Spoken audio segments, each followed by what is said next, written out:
After moving to Orlando, I discovered my love for theme park food. I can't get enough of it. So, I figured it was finally time to fulfill my childhood dreams of being a TV chef.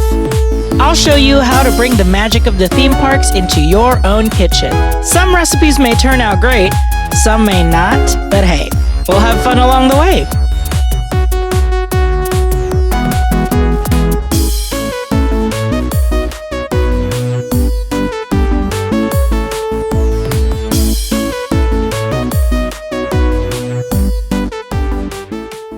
Hi och välkommen till en episode of Food Rocks. She's multilingual. What can we say? We have to stan. Welcome to another episode of Food Rocks, where today we will be making the sweetest treat in all of Norway. Actually, there's probably other sweeter treats, but it's a good one. It is the school bread from the Norway Pavilion at Epcot. Now, famously, you can get the school bread not just in the Norway Pavilion at Epcot, you can also get it in the country of Norway, which is a country in Europe.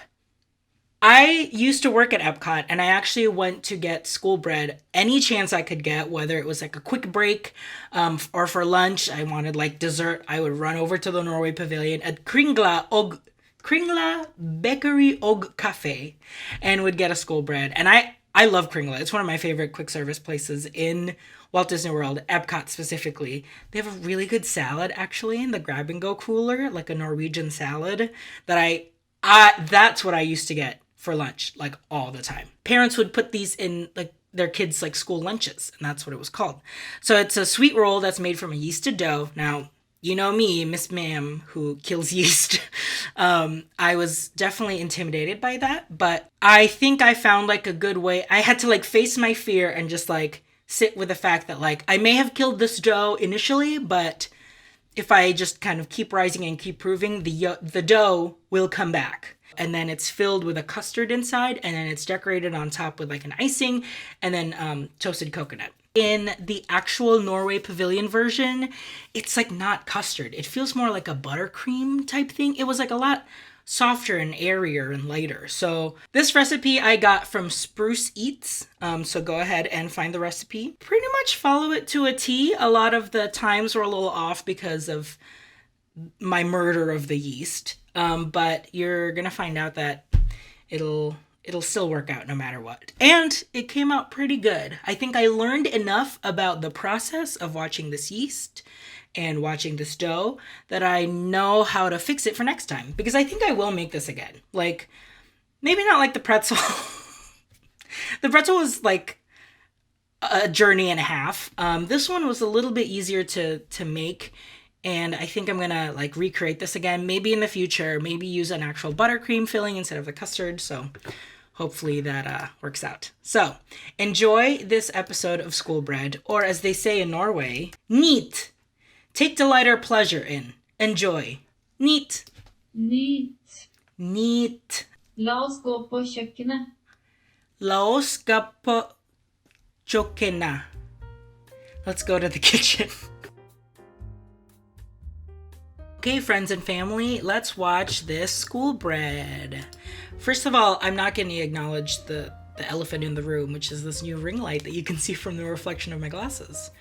If there are any people who know how to like diffuse a ring light, I would assume that I would just put like an acrylic panel over it, like maybe like lightly clamp it on top, and then so I can just like take it off. So that way I'll figure it out. We'll get a little crafty. Oh, right. Sorry. That is milk and butter. You should be able to see like little bubbles on the surface, just like that. You're basically just kind of incorporating the butter and the milk so that it's uniformed into one liquid, and you want it warm for the yeast. Now, what have we learned from the pretzels? When we say warm, I would go ahead and assume more hot side of warm than cold side of warm, because I did let this sit. I was originally like, I dipped my finger, I was like, it's a little too hot. And then I started doing other work and I came back, I was like, oh, now it's a little too cold. So just err on the side of hot instead of cold. But anyway, to activate the yeast, you're also going to need sugar. So I've put in sugar into this concoction, and then I put in a packet of yeast. And you're just going to stir this up. I ended up using a whisk because I was getting those yeast clumps. No, ma'am. So just try to incorporate that, and you're going to let it sit for about 5 minutes, and you should be able to see small bubbles. That means that the yeast is alive and kicking. And that's what we want. There's Adam judging my yeast. He was like, "What is this?" I was like, "I'm making school bread." And he's like, "That's not school bread. That's..." I'm like, "Yeah, girl, I gotta make the dough first." Anyway, you are putting in tablespoons of cardamom, ground cardamom. That's the little speckly stuff that you see on the actual school bread, and it gives that like signature seasoning. It's cardamom. What was funny is that I had to go to Target and buy ground cardamom, and then I was going through my spice rack and realized that I already had ground cardamom. So please double check to make sure you have these spices. So once this is incorporated, you are going to let it sit. Use a tea towel or a kitchen towel. Make sure it's clean, first of all. And then cover the bowl. And you're just going to let that dough rise. The recipe called for the rise to be around an hour. Because my water was not as warm as it should have been, it took about 2 or 3. Okay, now I'm making a vanilla pudding, just the way it's written on the instructions. I didn't really grow up with vanilla pudding. Like, the only time I remember having pudding is like when we would go to like hometown buffet. It would be in the desserts. And so I like had fond memories of it because I was like, ooh, a treat. This like liquid concoction that's like sweet. But I never like had actually made pudding like at home before. And you know what? We stand. It's pretty good. Have you ever had vanilla pudding before? Comment below.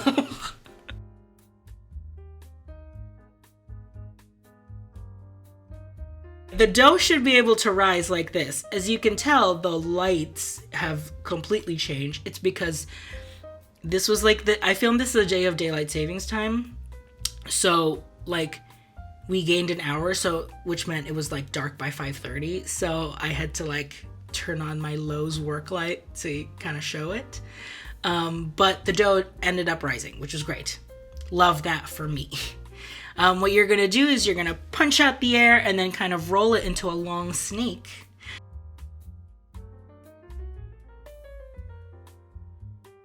Around 18 inches, and I actually checked, 18 inches. You're going to separate it. In the recipe, it asks to separate it like 12 times. I would have done less, knowing now what happened with this specific dough, not getting enough of like a rise or a proof. So if you have an active dough and you notice that like after an hour, it's like, whoa, this is already doubled up. This yeast is alive. You can go ahead and do 12 because then they should prove pretty big. So once you have them all in balls, you're gonna lay them on a baking sheet just like this. And the next step is to let this rise. I learned from Great British Baking Show that this is called the proofing. Proof. I think in America we just call them rise. Like it's just rise no matter what. But it's like now that it's basically the second rise where they're in what they will be in shape, and you want to let this rise. So look, they did kind of puff up, so they're a little bigger than they were before. I think if I had done it longer, they could have expanded to a lot bigger so that they would kind of almost like overlap and fill in that baking tray. So I would kind of opt for that because these are basically like a third of the size of what it should be. But once you have achieved a great proof from the proving, you're gonna make a little divot in the middle for your custard. So you should have your vanilla pudding already finished because you made it while you were waiting for it to rise, like me. And just scoop in a little bit of that custard in the middle for that filling. Now, I would say if you are doing the buttercream, you can do that here too. Although, I don't know, can you bake buttercream? I don't know how that works. Look at me just give bad baking advice when I don't know what I'm doing. Because the next step of this is that you're going to do another proof and you're going to let them kind of like increase. It really didn't work here. But you're going to let them rise just a little bit more. So I don't know. I would experiment. Can you bake buttercream? Let me Google this real quick while I am brushing an egg wash in there so that they turn out golden brown. Can you bake buttercream frosting?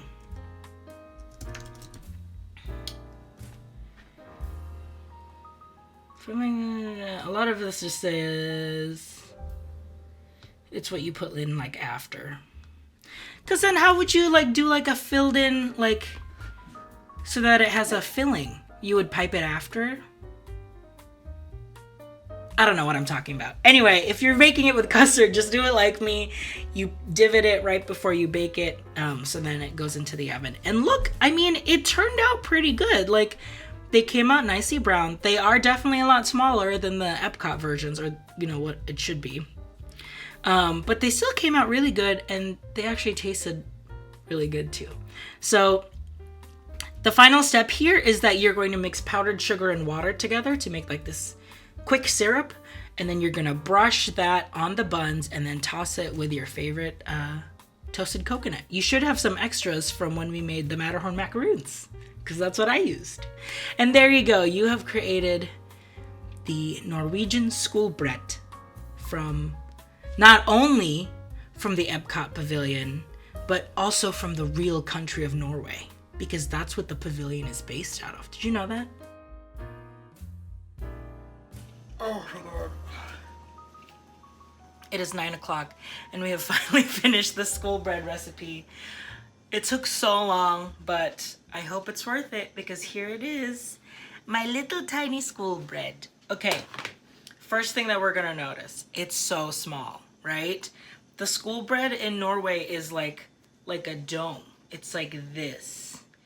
This is like a dinner roll, a Hawaiian roll, if you will.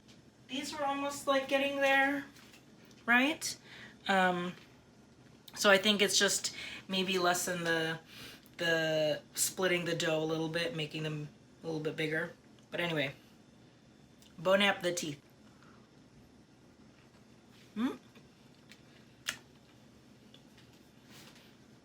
The bread is really soft, shockingly. I really thought it was going to be super dense because it was taking forever to rise.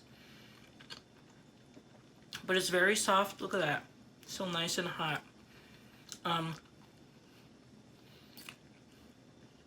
Good filling. Love that cardamom. Oh my god. I also don't think they used like Jello vanilla instant pudding in the original. I'm pretty sure they used like a buttercream filling.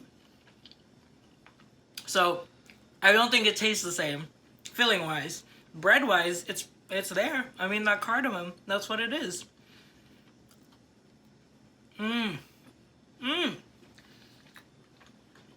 But that vanilla pudding just melts in my mouth and just gives this whole dessert like an amazing, oh, so good. Love this bread. Try it, but do it correctly and don't kill your yeast. Don't kill your yeast.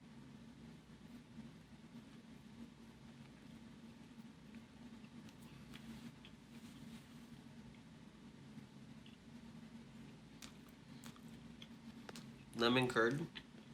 Vanilla pudding. Oh. Jello's finest. The original, I believe, is like a buttercream filling. Yeah. Did you know buttercream and vanilla pudding are not the same? The bread is really good. Really good. It's definitely good. Is it a sweet bread? It's a sweet bread. It didn't prove enough. I know. It's too tight. Yeah. She watched an episode of First Bake Off and now she knows what proving means.